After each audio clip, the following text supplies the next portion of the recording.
noite, nós somos os Boleiros na Rede, primeiro programa que estaremos gravando. Eu me chamo Robson Abreu, estou aqui com os meus amigos boleiros. Você já acabou de ouvir, de entender o que é o boleiro que nós estamos falando. Não tem nada a ver com fazer bolo, não tem nada a ver com outro tipo de boleiro.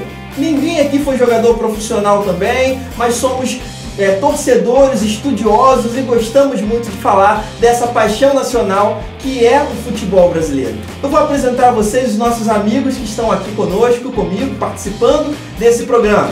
Carlos Henrique, tudo bem? Tudo bem, Ramos. E aí, rapaz, qual a sua expectativa para esse programa?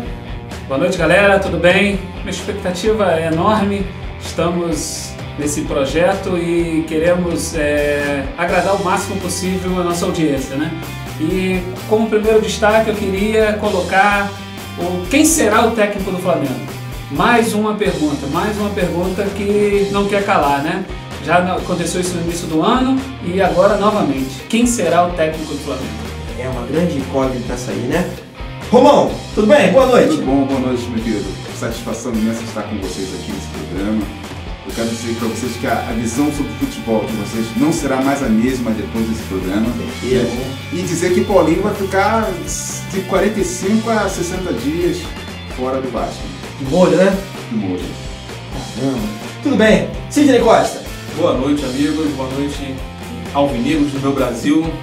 Meu destaque, infelizmente, é aquilo que todo botafoguense está passando. Né? Estamos à espera de um milagre. Né? Esperamos fazer um campeonato, não medíocre, mas mediano pelo menos. Né? Nosso plantel está bastante defasado.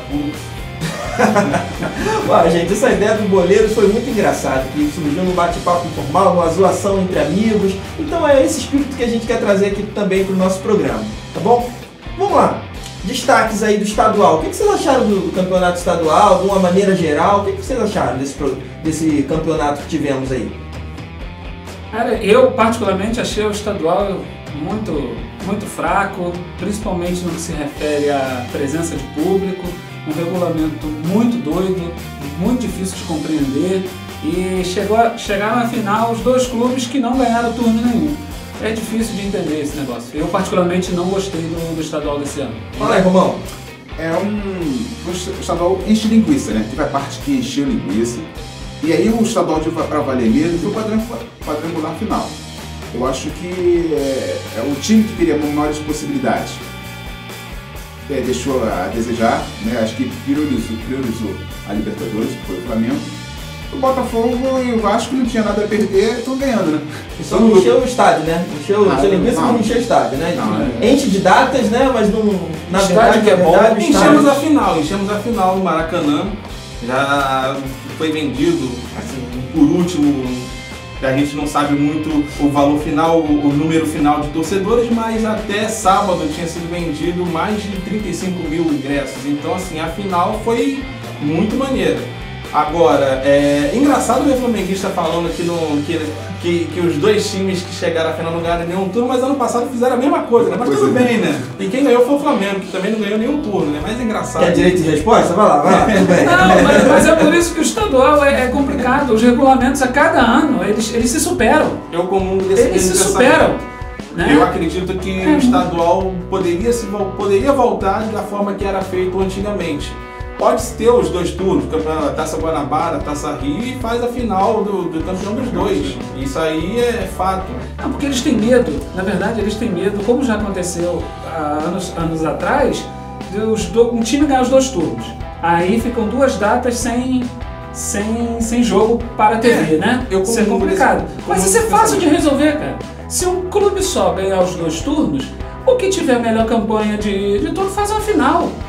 Você corre um risco menor de um regulamento maluco como esse. Um destaque que eu tenho a fazer é sobre o Fluminense. O Fluminense, com um elenco limitado, né, com um bom técnico, que é o Abel Braga, conseguiu levar o Fluminense até uma boa fase, né, do campeonato e foi muito bom. Mas vamos lá, fala sobre o Brasileirão. Queria que vocês dessem os destaques de vocês lá pra cima, pro G4 lá, conhecido G4. Quem vocês destacam? Vou começar pelo Sidney Costa ali. Olha, eu acredito que lá na frente, o melhor time brasileiro na atualidade, o melhor time do Brasil, eu acredito que seja o Palmeiras. Tá com um bom time lá. Tem um doido, um maluco ali no meio campo que dispensa comentários, todo mundo sabe de quem eu estou falando, né? Mas é um time que pode chegar ali no G4.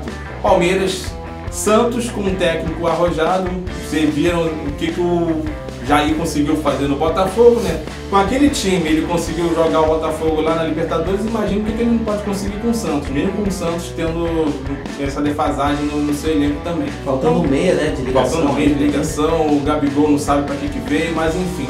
Santos, Palmeiras, Corinthians, que não pode faltar, né? Todo mundo sabe por quê, né? Santos, Palmeiras, Corinthians e de repente pode ser,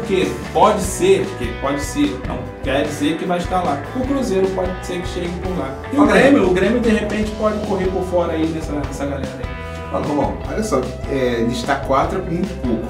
É complicado. O brasileiro é uma competição que é muito surpreendente, é longa, então vai depender da janela, depois da Copa do Mundo. Mas o Palmeiras tem o melhor elenco. Então ele tem que estar lá no topo e se fizer uma boa campanha, ele chega lá em cima. O Flamengo tem um bom elenco também, eu queria que tenha um time preparado para estar lá no topo também, eu arrisco o Flamengo. O Cruzeiro também é um time que está bem organizado, né? Ele está bem estruturado, fizeram boas contratações, eu queria que chegue lá também. E o Corinthians pela força, né? Não tem jeito.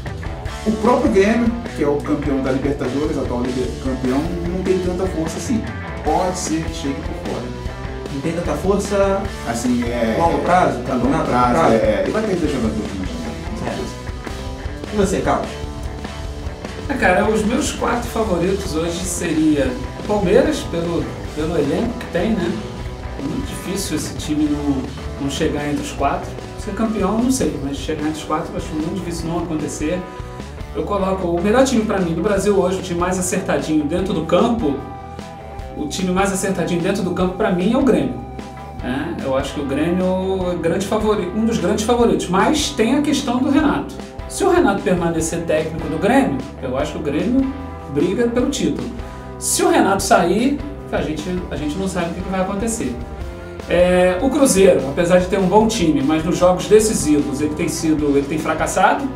Haja vista que tomou de 4 do Racing, empatou com o Vasco dentro de casa e tomou de 3 do Atlético Mineiro, então fica difícil a gente saber que Cruzeiro é esse, né? Mas o elenco é muito bom, né? E eu coloco também o Flamengo. Apesar de nós não termos um time, o Flamengo não tem um time formado, mas tem um grande elenco.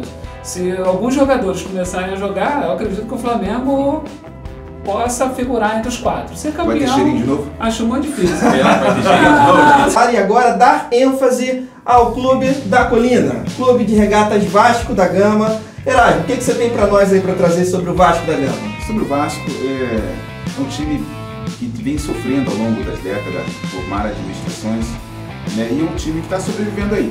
Um time barato, bem treinado, mas com muitas limitações, né? A gente está com a dificuldade agora com o Paulinho, que se machucou e... Mas tem Paulão, né? Tá tranquilo. Do Paulão a gente conversa depois sobre o Paulão. O Paulinho, digo, ele tem um problema no cotovelo, né? Teve ali a fratura, sofreu a cirurgia, então a partir daí é 45 dias, 60, podendo até ser 90 dias.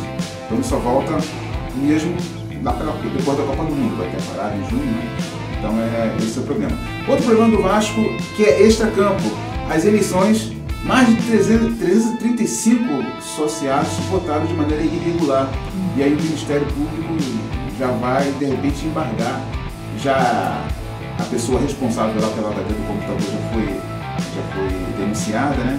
Então já vai entrar o inquérito policial e pode ser que haja novas eleições. Então, existe chance do Eurico voltar? Meu Deus, tá?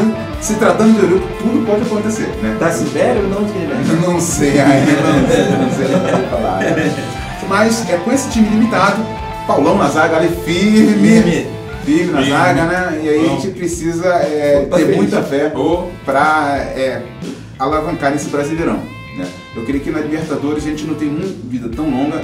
Eu espero passar da primeira fase, mas se não ficar pela primeira fase já é um favor, porque o Brasileirão é muito difícil. Precisa pontuar, né? Precisa começar bem, porque mais na frente vai faltar perna, a gente precisa de mais jogadores. E isso que eu ia te perguntar, você acha em qual posição ali que o Vasco está precisando mais de jogador ali? Qual é ataque, meio, A gente defesa? precisa em todas as posições. Goleiro, a gente precisa de um goleiro, um bom reserva para o Martim. Porque os garotos que tem são garotos. Poucos jogaram. E acho que no estadual poderia dar mais chance ao Gabriel, sobretudo ao João Pedro, que eu acho melhor que o Gabriel. A torcida fala muito, tem mais esperança no João Pedro do que no Gabriel. A defesa, um zagueiro, por favor, decente, porque está esperando o Breno, né? Mas também não é grandes coisas. A gente precisa de um zagueiro de verdade ali. E um camisa 9, pelo amor de Deus, porque não tem um camisa 9 no elenco do Vasco. O Luiz Fabiano, o que aconteceu com ele? Meu Deus, graças a Deus teve um fim. Sumiu, né? Ou seja, foi... Está sem contrato. Está sem contrato. Saiu do Vasco. Camisa 9 no Brasil é raro. Qual é o time aí que tem um bom camisa 9 hoje no Brasil? Dá pra contar nos dedos. Sim, mas o Fred, Que tá que machucado. tá machucado, só ano que vem. Quem mais? O Corinthians tá doido Guerreiro. atrás de um. Guerreiro que tá fora, mas não é um fazedor de gols, né? Chiesa, Botafogo. Chiesa, o Chiesa pode ser que Só se torne. Jesus Cristo. O Roger, o Roger, o ano passado. né? pode Mas ser. é reserva no Inter, não é? É verdade. Reserva no Reserva no Inter. Seria uma então. boa. Seria uma boa pro Vasco, Roger, por exemplo? Não, eu preferia o Edgar Júnior do Bahia. Não, mas o Edgar Júnior do Bahia, o Corinthians tá doido atrás de um 9. De 9, E né? ele tá, não é o Edgar Júnior que tá lá no Corinthians, não? Não, ele tá no Bahia. Tá Ah, tá no Bahia, é Tá no outro, Bahia. desculpa, é o que tava no... Foi artilheiro do Brasil, né? Que era Gustavo Gol. Gustavo tá no Fortaleza, que pertence ao Corinthians. Pertence ao Corinthians. Né? Gustavo também. Não. Deixa eu fazer uma outra pergunta antes de te perguntar aqui antes de entrar no assunto sobre o próximo confronto do Vasco, né? Evander, qual é a posição do Evander afinal? O Evander, ele é segundo volante, tá? É certo isso. Tá jogando Ele como como meia, ele é desligado do jogo. Ele demora a entrar no jogo, enfiar uma bola, sabe enfiar uma bola, sabe chutar. Tem qualidade, Mas né? tem qualidade. Mas ele é muito desligado do jogo, muito paradão. Eu creio que como segundo ele vai ter que correr mais, né? Vai ter que ajudar a defesa. E ele vem bem de trás. Então acho que a melhor posição dele é segundo. Espero que o Ricardo acerte nessa escolha. Eu ainda digo que Evander bom era o Holyfield. Esse negócio, Eu ainda não vi. e essa frase bom é um segundo é meio complicado também, né? Vasco? Mas tudo bem. Qual o próximo confronto, os confrontos à frente? Como você analisa o Vasco na Libertadores, por exemplo? O que você acha? A gente tem um confronto difícil na Liga Libertadores, que é contra o Racing, né? O Racing lá dentro, esse Lautaro, o garoto é frenético. Muito bom, muito bom. Bom jogador. Paulão, meu Deus do céu, o Paulão vai sofrer. O Paulão e o Eraso vão sofrer na Freixo Argentina. Eraso. Freixo Eraso, né? Grande zaga, gente. Eu espero que eles joguem como jogaram, pelo menos, contra o Cruzeiro. E o Ricardo Graça? O que aconteceu com ele, o zagueiro? É um bom zagueiro que surpreendeu, joga com tranquilidade, parece ser um veterano. E aí o Vasco tomou alguns gols de cabeça, colocaram a culpa nele, achando que ele não era bom no jogo aéreo. Botou lá dois grandões e continuou tomando gol de cabeça do mesmo forma. É posicionamento a questão, não é a altura, né? Ah, com Você certeza. vê Gamarra era baixinho e era um leão. Mauro Galvão também não é aquele zagueirão altão, né? E o Vasco jogou muito bem no Grêmio e outros clubes aí. Botafogo também. Vamos lá, Botafogo, né? Tem mais algum destaque, Raio, pra dar? O destaque vai ser o jogo contra o Atlético Mineiro na estreia do Brasileirão, né? O Atlético Mineiro tá embalado, meteu 3 no Cruzeiro, é um time bem armado, tá com o técnico interino, mas o camarada lá tá acertando, né? E eles sempre complicado. No final do Brasileiro, nas últimas partidas, o Vasco jogou um partidaço contra o Atlético, São Vitor pegou tudo, né? Então contra o Atlético é sempre complicado, apesar de ser isso no mar. E o Mando. São Januário, São né? Januário. Mas já é bom iniciar em casa, né? Ele é bom. Já é bom, você sabe que a torcida do Vasco apoia. Gente, que bastante. torcida é essa? Contra o Cruzeiro, a gente Apoia. calamos a torcida do Cruzeiro. Teve um momento que eu ouvi a torcida gritando, né? Exatamente. Já fechamos o Maracanã, então maravilha. Maravilha, que torcida é essa? Vamos falar do Fogão? Falar do Botafogo? Sim, Fala, sim. Sidney. Botafogo esse ano, a gente, como eu falei, brincadeiras à parte, espera de um milagre e tal, mas venhamos e convenhamos, nós não temos um elenco primoroso. Primeiro que a gente só tem time titular, a gente não tem reserva. Nosso querido João Paulo se machucou e a gente não tem um que possa substituí-lo à altura. O nosso maior destaque que chegou esse ano foi o Rodrigo Aguirre, que foi atacante do Nacional, estava jogando na Udinese, mas é aquilo que a gente fala, o Botafogo é 8 ou 80. Ou ele contrata um bom, mas que já vem bichado, se recuperando de uma cirurgia, ou ele contrata um cara tinindo, só que ele não é bom. A gente não consegue conciliar as duas coisas, né? Nosso elenco, assim, de goleiro a gente não tem que reclamar, né? Graças a Deus. O Gatito é convocado, bota o Jefferson lá, o Jefferson, se for convocado, tem um Gatito. O problema é que quando convocar os dois, a gente vai ter que contar com um, já era, né? Aí vem a base, Aí né? vem a base, vem a base. Tem que ter uma boa base o Botafogo. Isso. Nossa zaga, graças a Deus, por mais que seja uma zaga lenta, jogada aérea de vez em quando passa, mas nós temos o xerifão, o Vel Carli lá, que toma conta da galera, o Igor Rabelo, e quando a gente tá precisando de alguém, tem o Marcelo, que é um moleque da base, que olha, ele com 20 anos, ele joga como se fosse um zagueiro bem profissional já joga como se fosse experiente. Essa trinca de zagueiro é muito boa.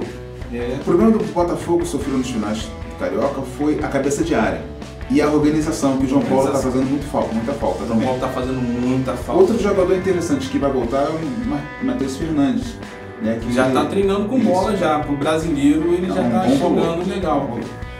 Nossas laterais, graças a Deus, a gente está agora funcionando legal com o Marcinho pela direita e o Moisés na esquerda. O Marcinho, de vez em quando, ele se perde de futebol, ele dá uma apagada, né? Dá um reboot, tem que dar um reboot nele ali e ele volta.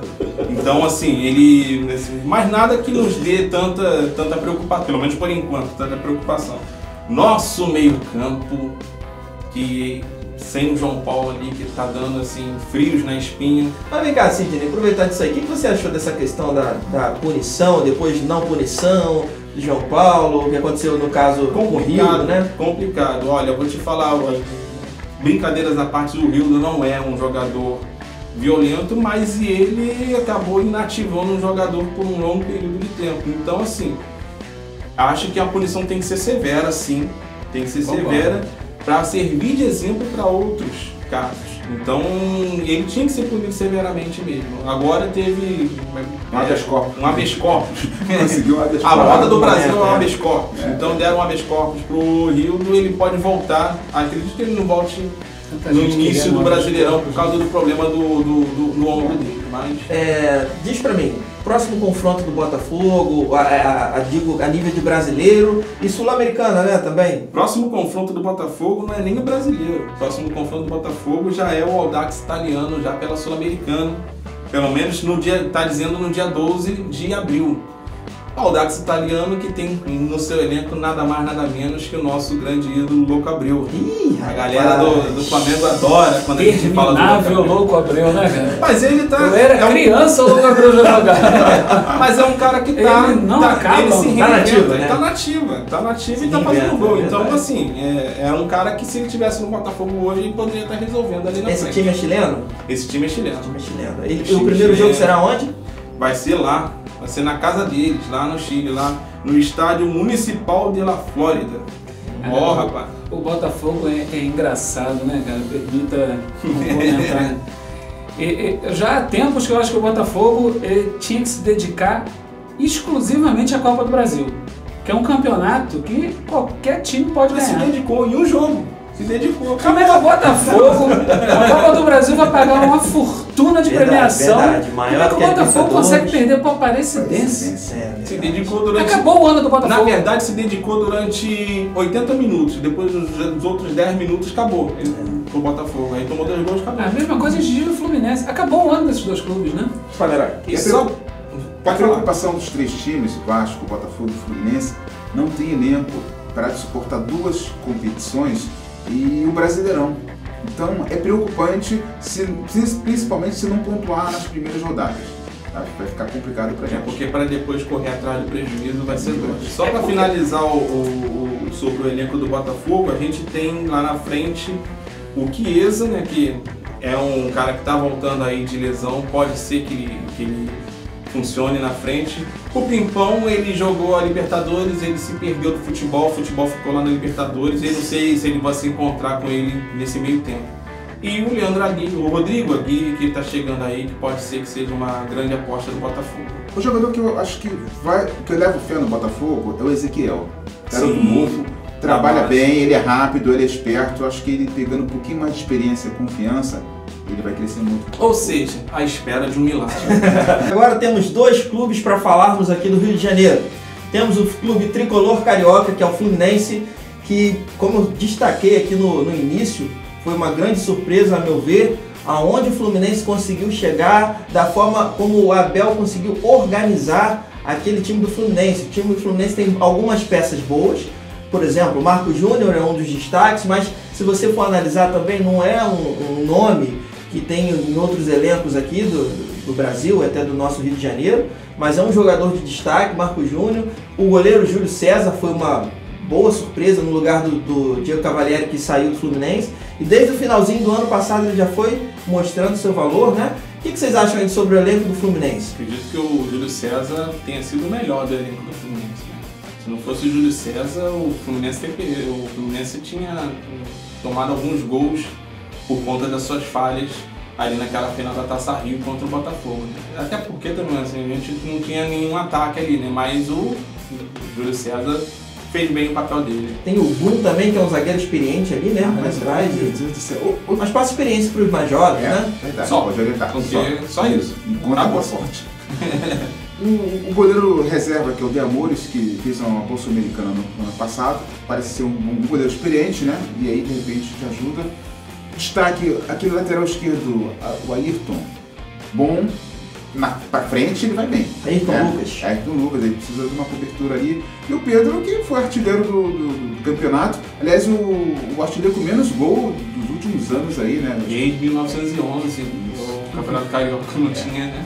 Então abaixa o artilheiro com tão pouco gol. A disputa ficou ali entre o Pedro e o Brenner do Botafogo, né? Até o final ali, os dois correndo ali. E foi uma boa Eu não sei se vocês percebem isso, mas é uma coisa que no Brasil vem caindo a cada ano, nesse negócio de artilharia, né? O artilheiro, geralmente do Campeonato Brasileiro, por exemplo, não chega a 20 gols, 22 gols. Eu acho impressionante essa média baixa. E no ano passado teve o Dourado, né, no próprio Fluminense, que foi o artilheiro junto com o jogo do campeonato. Se eu não me engano, acho que foi essa marca de 20. Não tem muito pouco, não passou de 20 não. Edmundo chegava... Quantos gols? Edmundo fez 97? 30 e poucos gols no campeonato. O Washington, Coração Valente também. Agora tá, e a quantidade de jogos não mudou. Não mudaram, né? Não mudaram. Nossa, tem muito jogo. Tem muito jogo. Por isso que eu digo a quantidade de gols é muito baixa, né? Mas vocês concordam comigo que o Abel é o cara que faz a diferença ali naquele... Que bom, né? Time do porque Fluminense. Se não fosse ele, ia ser muito complicado. O elenco do Fluminense é muito precário. Mas a gente tem que levar em consideração também que o Abel... É difícil julgar o trabalho do Abel, né? Porque eu até aceito que o elenco do Fluminense é limitado. Tem bons valores, mas é um elenco limitado. Mas o Fluminense chegou na final do estadual do ano passado e depois brigou para não cair no Brasileiro, já está fora da Copa do Brasil, está fora do estadual. O que resta para o Fluminense agora? Tem no Fluminense o Sornosa também, que é um jogador que se espera muita coisa dele. Foi ele que falou que ele era o melhor do Brasil. Ele foi no canal da Fox, ele falou que era o melhor. Naquela semana ele era o melhor. Ele era o melhor do meio do Brasil, e o segundo ele falou que era o Diego do Flamengo. O Fluminense ele tem jogos, antes de estrear pelo Brasileirão, ele tem um jogo da Sul-Americana. O Fluminense está marcado a data aqui no dia 11 de abril, contra o Nacional de Potosí da Bolívia, mando de campo do Fluminense. 4.000 metros de altitude. Mas vai ser aqui. Aqui no Brasil, né? A gente diz aqui porque a gente não sabe onde é o jogo. Se é no Maracanã, ou se vai ser em outro estado. Mas o mando de campo... Mas até outro time também. Mando de campo é do Fluminense. Você acha que é alguma coisa assustadora para o Fluminense? Fluminense Nacional de Potosí aqui no Brasil? Se não fizer o placar... Jogar 4.000 metros é muito difícil. Eu lembro no Libertadores o Flamengo enfrentou o Real Potosí. Foi um jogo complicadíssimo lá na altura. A volta é 10 de maio. Tem que fazer o placar aqui no Maracanã. Jogo duro de se ver. De se ver? Rapaz, ficou comungado mesmo o pensamento do Carlos. Se não fizer o resultado aqui, esquece. Não vai conseguir passar, não. Já no Brasileirão, o primeiro jogo do Fluminense é contra o Corinthians, dia 15 de abril, no domingo, às 16 horas. Corinthians e Fluminense lá na Arena Itaquera. Arena Corinthians. Bandeirinha pela lateral direita, o outro bandeirinha pela lateral esquerda, não tem 4 a 0. Que isso? Sério? Vocês acham isso? A gente vai ser ruim de segurar o Corinthians lá dentro. A torcida deles também, né? O Corinthians é muito forte dentro do seu estádio, né? Apesar de não ter um time bom, mas o técnico do Corinthians, ele tira leite de pedra. Ele dá padrão. Ele dá padrão. Aliás, ultimamente é uma marca que a gente tem visto nos times. Tem aparecido muitos técnicos da base. O próprio Jair Ventura, o Alberto Valentim, que está hoje no Botafogo, indicação do Zé Ricardo. Então, assim, o Carille é dessa leva nova que está fazendo e acontecendo nesse excelente trabalho que ele fez ano passado no Corinthians, né? Você acha que o Abelão, ele ainda é considerado um dos melhores técnicos do Brasil? Vocês acham isso? Falam? Sim, eu acho sim. Eu acho que é um treinador que consegue treinar o time, dar padrão, o time joga da maneira que ele quer, ele varia o esquema. O problema do Fluminense é que os jogadores são novos, né? E falta elenco. Tem um destaque bom aí. A questão que falou de jogador novo, o destaque que eu não posso deixar de dar. O Fluminense está procurando Kleber Gladiador. Coitado. Jogador do Coritiba, essa manchete. Jogador do Coritiba, 34 anos, Kleber Gladiador, e o Fluminense está de olho no Kleber Gladiador. O Fluminense só tem o Pedro como centroavante ali. Vocês acham que seria uma boa pro Fluminense? Eu não acho que seria uma boa não, porque o Kleber Gladiador ele é um bom reforço pro DM, né? Pro departamento médico. Só vive machucado. É a idade também, né? O físico, não sei. Eu acho que é... Acho que não é nem questão de idade, cara. Porque o que acontece? Você vê o Sheik com quase 40 anos fazendo e acontecendo no Corinthians. Leonardo Moura no Grêmio, né? Moura. O Gladiador é bem mais novo e está sempre visitando, é visita cativa do DM. Então, assim, é questão de desleixo mesmo do próprio jogador. Infelizmente, o cara que não se cuida, ele não vai pra frente. Tem um outro que foi pedido pelo Abelão, um zagueiro que fosse canhoto e fosse alto. É o Luan Pérez, que jogou na Ponte Preta no último Campeonato Paulista e pertence ao Ituano. É um jovem também, 22, 23 anos por ali, e é um jogador que a pedido do Abelão para reforçar a parte defensiva. Erasmo, Romão, você acha que a defesa do Fluminense é um setor que precisa de reforço? É muito frágil. A zaga do Fluminense é muito frágil. O Gum, pela experiência, mas deixa muito buraco, né? É sempre bem-vindo, um bom zagueiro. Eu creio que o Luan, se ele tiver a mesma serenidade que teve na Ponte Preta, continuar esse trabalho dele, eu creio que vai ser um bom reforço para o Fluminense. Fala sobre o Mengão? Vamos falar sobre o Mengão. Flamengo agora, Rio, né? Flamengo agora, Carlos Henrique. Qual é a manchete que você traz pra gente aí, Carlos? A manchete é que eu destaquei. Eu acho que essa procura do técnico do Flamengo tá complicada, né? Já aconteceu isso lá com o Rueda, a gente ficou um tempão esperando o Rueda. Eu acho que um erro da diretoria. Tinha que ter definido logo o Rueda, quer treinar a seleção do Chile, vai com Deus e já bota. Demoramos muito, escolhemos errado. Né? Veio o Carpegiani e agora não durou 3 meses o Carpegiani. O Carpegiani não veio para ser um outro cargo, diretor? Mas não tem, cara. A gente tem um problema sério no Brasil, né? Nós temos bons treinadores da nova safra, mas esses bons treinadores já estão empregados. Os nomes que estão aí são aqueles nomes lá do passado. Filipão, Vanderlei Luxemburgo, quem mais que está aí? Dorival Júnior, Cuca, Marcelo Oliveira. Marcelo Oliveira, eu acho que não é o nome para o Flamengo. Eu acho que o Renato é um excelente nome para o Flamengo. Eu acho que o Renato pode dar jeito no Flamengo, porque, para te dizer a verdade, não sei se o problema do Flamengo é treinador. Eu acho que os jogadores do Flamengo precisam ter um espírito assim que tem os jogadores do Corinthians, por exemplo. O Corinthians, na minha opinião, é a antítese do Flamengo. Tem um time limitadíssimo, mas tem um padrão de jogo, consegue jogar um futebol, consegue ser campeão brasileiro, com aquele time do ano passado. E o Flamengo, recheado de craques, vexame atrás de vexame, né? Tem que ficar escutando esse negócio que eu escuto aqui. O Barbieri não seria uma boa opção? Parece que ele tem qualidade, né? Cara, eu acho que nesse momento o Barbieri é muito novo. O Barbieri tem 36 anos. né? Não tem nenhuma experiência num grande O Juan é clube. mais velho que ele, por exemplo, né? O Juan é mais velho que ele. Para você pegar o Flamengo do jeito que tá, na pressão do jeito que tá, eu acho que o Barbieri é outra aposta igual o Zé Ricardo. Entendeu? Mas o Zé Ricardo a gente já tinha um lastro. Esse ano o Flamengo precisa ser campeão. O Flamengo precisa ser campeão, porque senão, esse ano é ano eleitoral. O presidente do Flamengo fez uma gestão assim, extracampo, fantástica. Eu acho que nenhum presidente fez o que o Bandeira fez pelo Flamengo. O Flamengo é um clube antes do Bandeira e outro clube depois do Bandeira, institucionalmente falando. Hoje o Flamengo tem o CT, tem as dívidas equacionadas, salários em dia, arrecada muito dinheiro. Mas a gente não consegue transformar isso no campo. Em relação à necessidade de peças, você visualiza algum setor que o Flamengo possa estar precisando? A gente precisa de um bom zagueiro. Raro, né? A gente precisa de um bom zagueiro, a gente precisa de um bom 9. Né? Ninguém tem isso. Eu acho que Guerreiro não existe, esse 9, não? Não, o Guerreiro não é o fazedor de gols.